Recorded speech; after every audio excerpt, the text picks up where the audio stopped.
Assalamualaikum warahmatullahi wabarakatuh. Jumpa lagi di kelas grafika komputer bersama saya Sidik Mkom. Untuk hari ini kita masuk ke pertemuan ke-13 ya, yaitu transformasi 3 dimensi. Jadi nanti akan dijelaskan tentang konsep 3 dimensi yang ada di dalam grafika komputer. Baik, langsung saja kita masuk ke materinya. Nah, sebelum kita masuk ke konsep 3 dimensi secara langsung ya, sebelumnya kita pernah mempelajari teori atau konsep 2 dimensi. Nah, sekarang apa yang membedakan 2 dimensi dengan 3 dimensi? Untuk 2 dimensi ya, di sana terdiri dari 2 bagian, yaitu ada tinggi dan lebar ya. Sedangkan untuk 3 dimensi, selain tinggi dan lebar, terdapat kedalaman ya, atau deep. Jadi kalau kita berbicara di dalam suatu sistem koordinat kartesius ya, atau kartesian ya, untuk 2 dimensi itu terdapat sumbu X dan Y. Sedangkan untuk 3 dimensi terdapat sumbu X ya, sumbu X, kemudian sumbu Y dan sumbu Z. Jadi Z ini adalah yang mewakili atau menggambarkan dari tingkat kedalaman ya. Nah, kedalaman merupakan atau adalah jarak antara pemirsa ya, atau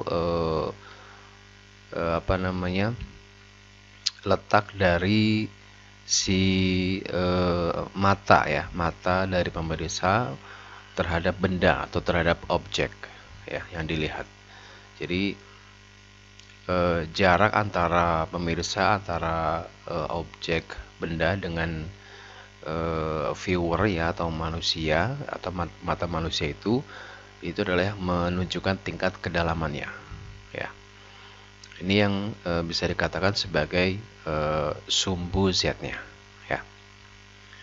Nah, ini kita bisa lihat secara langsung perbedaan antara 2 dimensi dengan 3 dimensi ya. Untuk 2 dimensi hanya terdiri dari tinggi dan lebar. Sedangkan untuk 3 dimensi ya, terdapat kedalaman ya. Ini adalah objek manusia ya. Di sini dia dilihat dari penggunaan matanya ya. Dia melihat sebuah benda ya. Kemudian nanti misalnya dia melihat sebuah benda berupa balok ya, atau kubus misalnya, maka dia akan bisa melihat sisi yang di atas ya, dan sisi yang di samping. Ini merupakan termasuk disebut sebagai tingkat kedalamannya ya. Jadi tapi kalau hanya 2 dimensi, pasti yang terlihat hanya bagian depannya saja ya. Jadi ini membedakan antara 2 dimensi dengan 3 dimensi. Oke, nah bagaimana cara manusia memperoleh kesan tingkat kedalamannya? Yang pertama adalah karena manusia mempunyai 2 mata ya, artinya mata kiri dan kanan saling memberikan respon ya. Jadi kedua mata mempunyai selisih sudut ya. Sudut pandangnya adalah 120 derajat. Kemudian perbedaan sudut pandang tersebut membuat masing-masing mata memperoleh gambar yang berbeda untuk objek yang sama. Seperti tadi ada sebuah objek kubus atau balok misalnya, masing-masing mata ya, mata kiri dan kanan itu memberikan informasi ke otak ya, sehingga nanti didapatlah bahwa objek itu misalnya adalah bisa dilihat ya dari bentuknya ya, bentuk dan pewarnaannya, sehingga diperoleh ya kesan kedalaman atau jarak terhadap benda tersebut. Nah, untuk memperoleh tingkat kedalaman ya, kita bisa mencoba membuat sebuah eksperimen, yaitu misalnya adalah dengan menutup salah satu mata, mungkin bisa sebelah kiri atau sebelah kanan ya, bebas ya. Kalau misalnya kita ingin bereksperimen, coba ditutup salah satu matanya kurang lebih selama 2 hari. Setelah 2 hari kemudian dibuka, maka nanti akan terdapat perbedaan ya, terdapat perbedaan jarak ya, seolah-olah yang tadinya kita menggunakan 2 mata bisa melihat secara langsung ya benda-bendanya atau objeknya, tetapi karena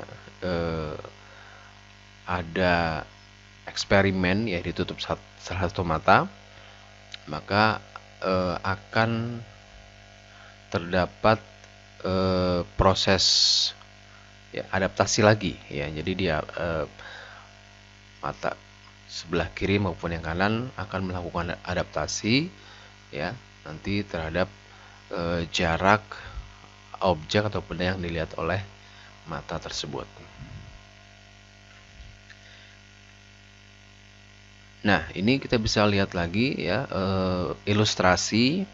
Ini misalnya adalah sebuah atau seorang manusia ya dengan mata kiri dan kanannya. Nah, ini untuk mengelihatan mata kiri seperti ini, sedangkan yang kanan adalah seperti ini. Jadi masing-masing memperoleh tingkat kedalaman, sehingga kalau dilihat dari sisi depan ya maka akan seperti sebuah objek 2 dimensi karena hanya terlihat sebuah kotak saja ya. Jadi kalau melihat secara langsung di depan ya, di depan objek tersebut, maka seolah-olah tidak terlihat kedalamannya. Tapi kalau misalnya kita geser ke kiri atau ke kanan ya, atau mungkin agak ke atas, maka tingkat kedalaman dari objek tersebut akan terlihat. Nah, sifat-sifat dari 3 dimensi ya, di sini ada 3, yaitu tadi juga sudah disampaikan bahwa terdapat 3 sumbu, yaitu sumbu X ya, sumbu Y dan sumbu Z. Nah, untuk ketiga titik tersebut ya, di sini adalah merupakan, kalau di sumbu X-nya adalah merupakan jarak titik tersebut terhadap sumbu X. Sedangkan untuk Y, jarak titik tersebut terhadap sumbu Y. Untuk Z adalah jarak titik tersebut terhadap sumbu Z. Ya, ini yang disebut sebagai koordinat kartesius atau kartesian. Ya. Nah, untuk mengetahui bagaimana menggambarkan sumbu 3 dimensi, ya, jadi nanti di sini ada X plus, Y plus, dan Z plus. Ya. Z plusnya ada yang mendekati pemirsa ya, ini yang mendekati pemirsa, ada yang menjauhi pemirsa ya, Z plusnya. Nah, ini kita bisa menggunakan kaidah tangan kanan dan tangan kiri ya. Kalau untuk yang Z plus yang mendekati pemirsa, yang mendekati mata pemirsa, adalah menggunakan kaidah tangan kanan ya. Sedangkan untuk yang Z plus yang menjauhi pemirsa itu menggunakan kaidah tangan kiri ya. Nah, untuk konsep 3 dimensi ini yang paling banyak digunakan adalah konsep kaidah tangan kanan ya. Jadi untuk konsep 3 dimensinya ya. Jadi seperti ini ya. Untuk yang ibu jari dia sebagai X plusnya, sumbu X plusnya, sedangkan untuk telunjuk adalah sebagai sumbu Y ya. Untuk sumbu Z-nya adalah jari tengah yang mengarah ya ke mata pemirsa ya. Seperti ini. Jadi kaidah tangan kanan. Oke, untuk bagaimana cara komputer melihat sebuah benda, apakah itu benda 2 dimensi atau 3 dimensi. Nah, ini komputer bisa membedakan dengan beberapa cara. Nah, ini ada persoalan ya di dalam komputer untuk mengetahui atau istilahnya dia membaca bahwa objek tersebut adalah merupakan 3 dimensi atau 2 dimensi ya. Jadi komputer ada teknik atau metode untuk mengolah ya benda 3 dimensi ya.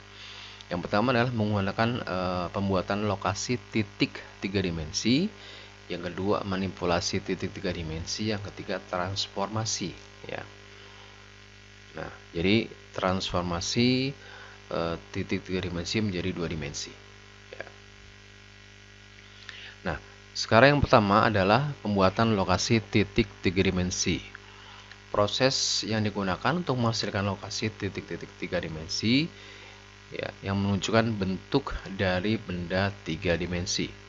Nah, ada 3 macam proses untuk menghasilkan lokasi titik 3 dimensi.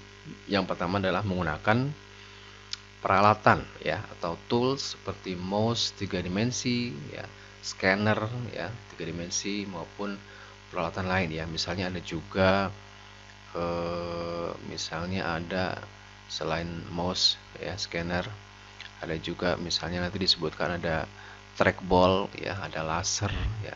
Jadi seperti itu. Yang kedua adalah menggunakan parametric surface ya. Yang ketiga menggunakan prosedur khusus seperti extrude dan juga surface of revolution. Oke, kita lihat yang pertama adalah penggunaan mouse 3 dimensi ya atau scanner 3 dimensi. Jadi alat ini digunakan untuk menghasilkan lokasi titik 3 dimensi secara langsung dengan cara menunjuk ya. Jadi ya seperti kita menggunakan penggunaan mouse ya. Kita dengan menggunakan mouse di sana ada pointer ya. Kita bisa langsung menunjuk ke dalam objeknya. Ya, jadi mouse ya ada pointer yang digunakan untuk menunjuk.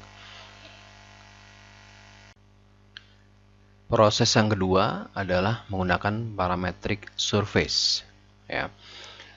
Cara ini digunakan untuk menghasilkan benda-benda yang dapat direpresentasikan dalam rumus matematika. Seperti misalnya kita mencari volume bola ya, kemudian donat, tabung ya atau cone dan sebagainya. Jadi parametric surface ini ya menggunakan rumus matematika untuk bisa menentukan bahwa objek tersebut adalah objek 3 dimensi ya. Yang ketiga, kita bisa menggunakan extrude ya, tapi kita bisa lihat sebelumnya contoh-contoh dari parametric surface ya.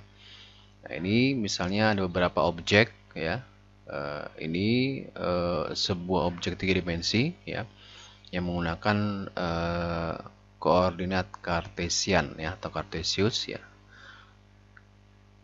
yaitu sumbu x ya, sumbu x, y dan z ya. Jadi ini semua objek ini merupakan objek-objek 3 dimensi karena terdapat tingkat kedalaman di sana ya. Oke, yang ketiga kita bisa menggunakan extrude ya. Extrude merupakan prosedur menghasilkan lokasi titik 3 dimensi dengan cara menarik ya, menarik titik-titik 2 dimensi ke satu arah tertentu. Ya, misalnya ini adalah objek awalnya adalah sebuah bujur sangkar ya, sebuah bujur sangkar atau bisa juga dikatakan sebagai persegi panjang misalnya ya. Nah, kita bisa menarik titik-titik 2 dimensi tersebut ya, misalnya ke atas ya, sehingga menjadikan bentuknya menjadi 3 dimensi. Nah, ini proses penarikan titik ini disebut sebagai extrude ya. Yang berikutnya adalah dengan surface of revolution. Jadi extrude dan surface of revolution ini sama ya, caranya adalah dengan menarik titik tersebut ya, titik dua dimensinya itu ke arah sesuai dengan titik tersebut ya, 2 dimensinya. Kayak tadi misalnya kan sebuah objek bujur sangkar atau mungkin persegi panjang ya. Jadi tinggal ditarik titik 2 dimensinya ke arah tertentu sehingga membentuk menjadi objek 3 dimensi ya, seperti ini. Ini kalau kita analogikan sebagai dua dimensi, maka ini adalah hanya sebuah garis ya. Garis ini ya, ke bawah ya, seperti ini ya. Jadi, nah ini jika ditarik menjadi ke arah garis tertentu, maka menjadi objek seperti ini ya, objek seperti sebuah vas ya. Jadi extrude dan surface of revolution ya, ini juga merupakan salah satu cara untuk menghasilkan titik 3 dimensi. Oke, berikutnya bagaimana cara untuk merepresentasikan struktur data titik 3 dimensi. Nah, titik 3 dimensi ini dapat disimpan sebagai ya mesh ya, kemudian rumus matematika dan juga titik profile ya. Nah, kita lihat apa yang disebut dengan mesh ya. Mesh merupakan kumpulan titik 3 dimensi yang saling dihubungkan ya. Jadi kalau ada sebuah objek, misalnya bujur sangkar, atau misalnya kalau bujur sangkar itu adalah objek 2 dimensi, setelah menjadi 3 dimensi maka dia menjadi kubus ya, atau balok. Nah, model yang dihasilkan disebut sebagai wireframe ya, wireframe model. Nah, di dalam wireframe model itu nanti terdapat bagian-bagian yang disebut sebagai vertex ya, vertex dan juga edge ya. Jadi ada vertex, ada edge. Nah, kumpulan dari vertex dan edge membentuk sebuah surface ya. Jadi ini vertex ya, vertex 1, vertex 2, vertex 3, vertex 4 ya. Ini adalah edge ya, sisi atau tepinya. Ini ada E1, E2, E3, E4 ya. Nah, kumpulan dari vertex dan edge ini membentuk sebuah surface ya. Jadi ini yang disebut dengan mesh ya. Jadi merupakan kumpulan titik 3 dimensi yang saling dihubungkan. Ya, jadi semua titik itu terhubung ya menjadi sebuah surface. Nah, ini disebut juga sebagai mesh ya. Ini disebut dengan mesh. Jadi kumpulan vertex dan edge yang sudah terhubung satu dengan yang lainnya. Oke, yang kedua apa namanya? Nah, ini adalah bagaimana sebuah komputer ya memproses menjadi 3 dimensi yang tadinya objek 2 dimensi kemudian diproses menjadi 3 dimensi ya. Yang pertama adalah komputer akan menentukan lokasi titik 3 dimensi ya, tadi dengan menggunakan scanning ya, kemudian penggunaan rumus matematika ya, ada juga extrude atau juga surface of revolution ya.